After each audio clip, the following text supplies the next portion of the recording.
West Asia, in the midst of a massive geopolitical turmoil, is witnessing some high-level diplomatic maneuvers. This comes at a time when there have been assassinations, attacks, counterattacks, and then Iran's supreme leader Ayatollah Khamenei's direct challenge to Israel. Amidst all this, Palestinian President Mahmoud Abbas recently met Hamas leader Ismail Haniyeh's son in Qatar.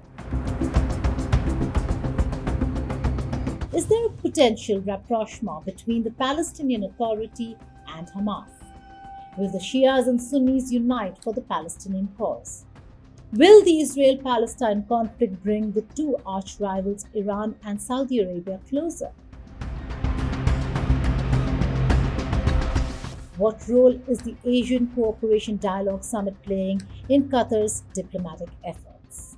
These are the questions we'll explore. Hello and welcome, I'm Geeta Mohan and you're watching Statecraft.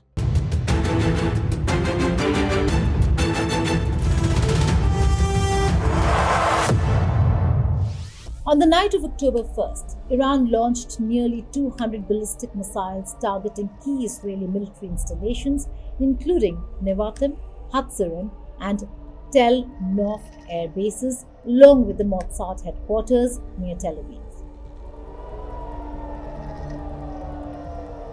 به اذن خداوند متعال در انتقام خون شهید مجاهد اسماعیل هنیه در تهران و نقض حاکمیت ملی جمهوری اسلامی ایران و همچنین شرارت‌های اخیر این رژیم جنایتکار در به شهادت رساندن فرماندهان و همچنین رهبر بزرگ حزب الله و مجاهد عظیم جناب سید حسن نصرالله و فرمانده رشید و شهید سپاه اسلام سردار سرلشکر پاسدار عباس نیلفروشان و همچنین در انتقام از خون کودکان مظلوم غزه و همچنین مردم مقاوم و مظلوم لبنان عملیات وعده صادق دو را با نام مبارک یا رسول الله یا رسول الله یا رسول الله آغاز کنید.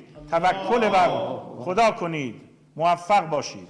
While most missiles were intercepted by Israeli and US air defenses, several still hit their targets, marking a significant breach in Israel's defense systems.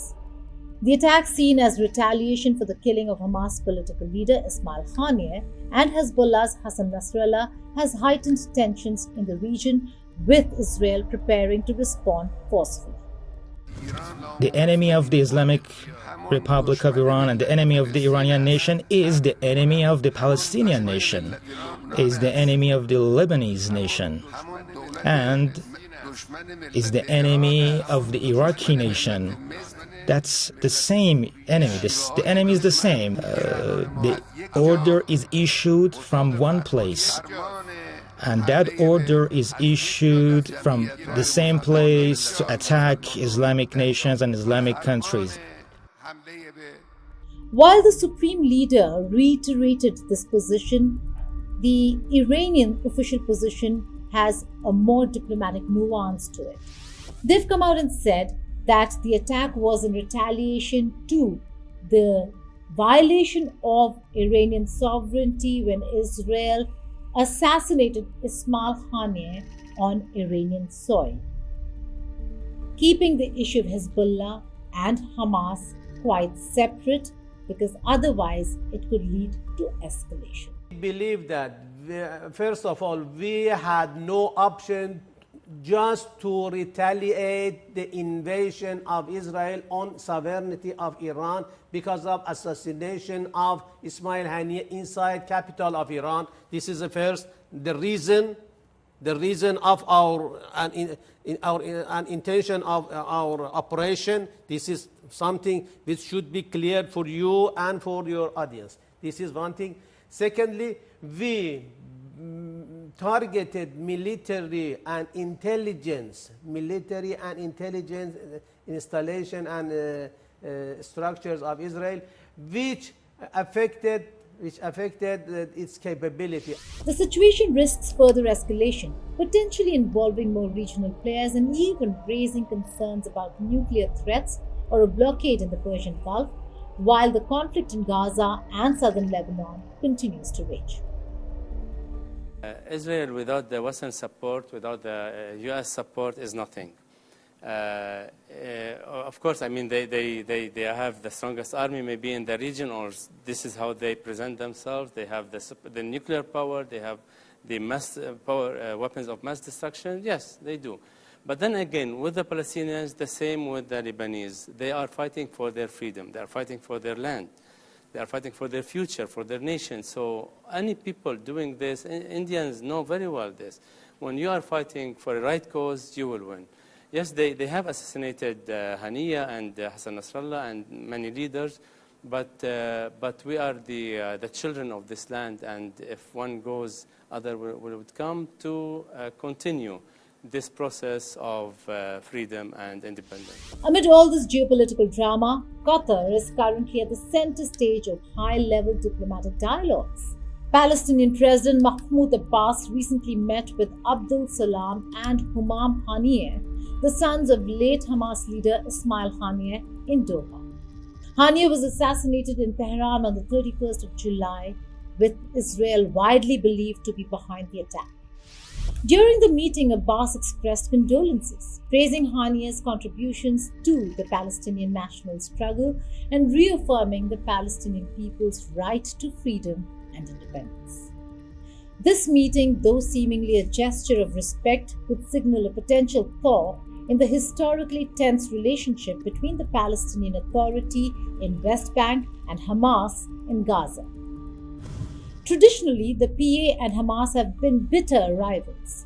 The two groups have vied for control of Palestinian governance since Hamas won the 2006 Palestinian legislative elections, leading to violent clashes and Hamas's subsequent control over the Gaza Strip. The PA, dominated by the Fatah party and based in the West Bank, has since struggled to reconcile with Hamas.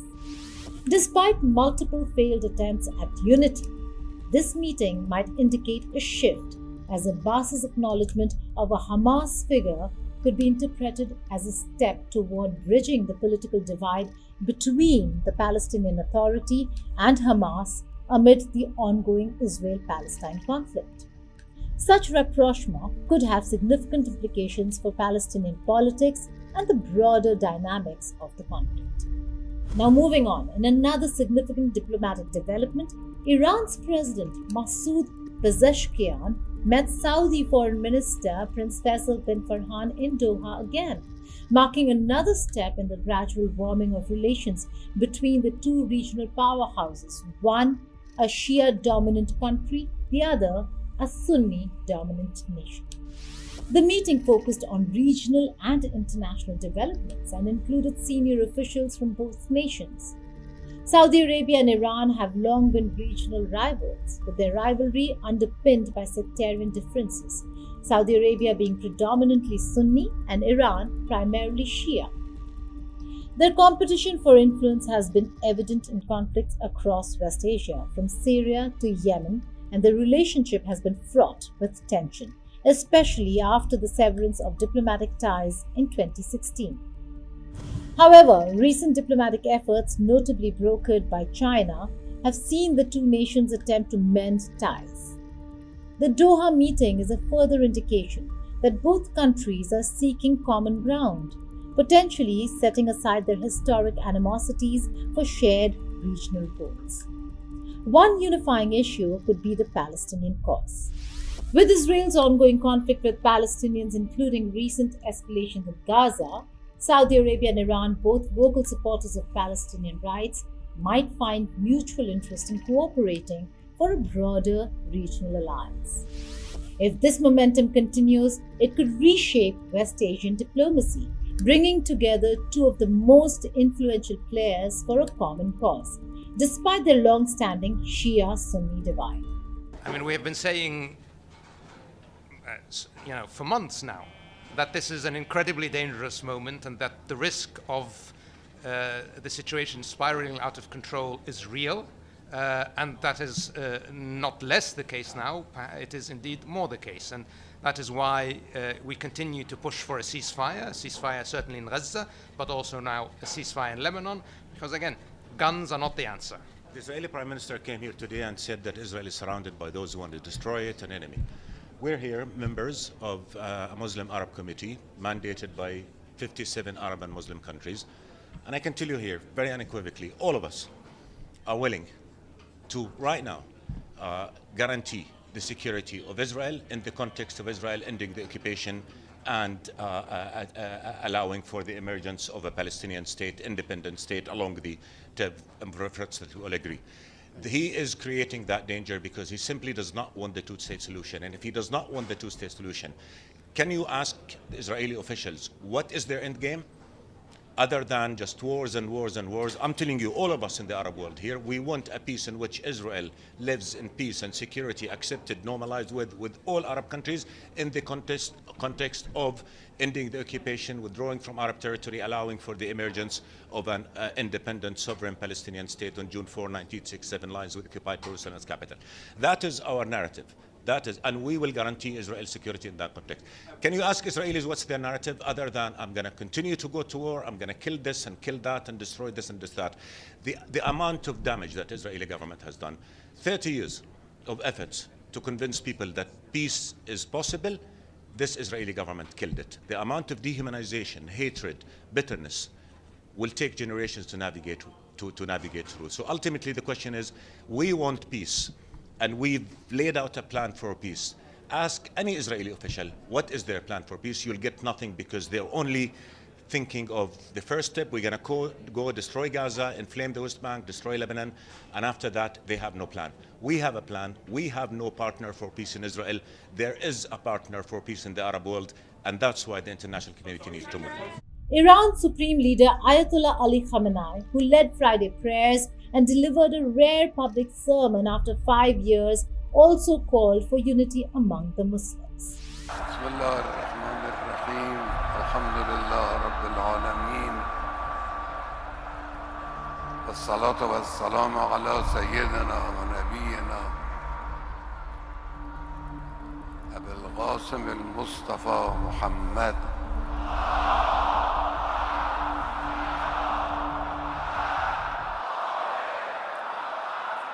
وعلى آله الأطيبين الأطهرين المنتجبين سيما بقية الله في الأراضين اللهم إني أحمدك وأستعينك وأستغفرك وأتوكل عليك السلام على أئمة المسلمين وحماة المستضعفين وهداة المؤمنين قال الله تعالى المؤمنون والمؤمنات بعضهم أولياء بعض يأمرون بالمعروف وينهون عن المنكر ويقيمون الصلاة ويؤتون الزكاة ويطيعون الله ورسوله أولئك سيرحمهم الله إن الله عزیز حکیم.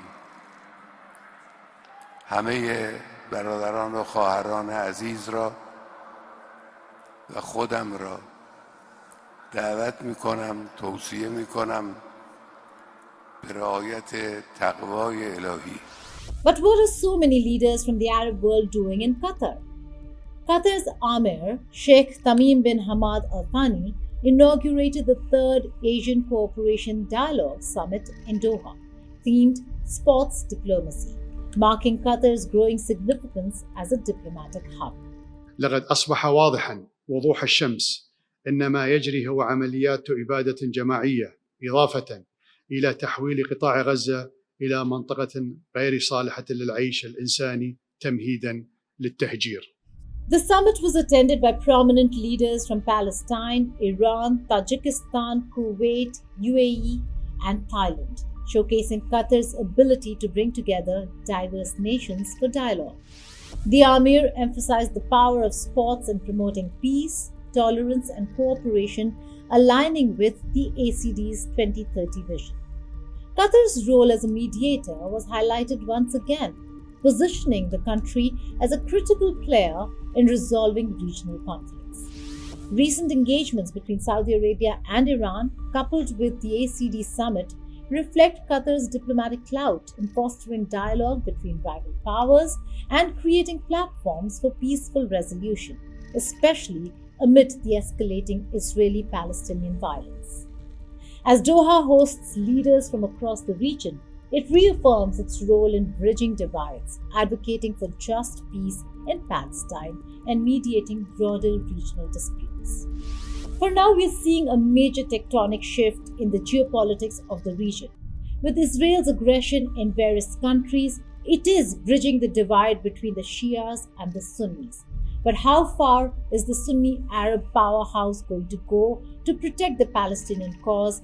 And is Saudi Arabia again going to become a face, or will it be Iran that will hold its promise of protecting Palestine and the cause of Palestine at the cost of Saudi Arabia losing its significance is something we'll have to wait and see. Thank you for watching Statecraft. Goodbye and take care.